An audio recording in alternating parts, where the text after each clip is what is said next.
May 300 ng mga pansamantalang silid-aralan o temporary classrooms ang naipatayo ng Department of Education sa probinsya ng Albay.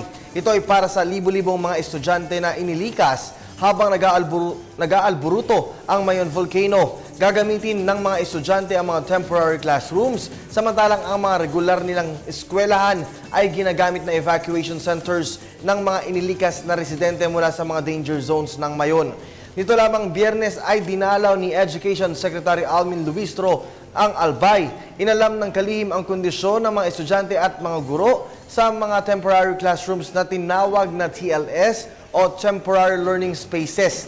Ginastusan ng pagpapatayo nito ng 18 milyong piso kung saan ang bawat TLS ay nagkakahalaga ng 60,000 piso.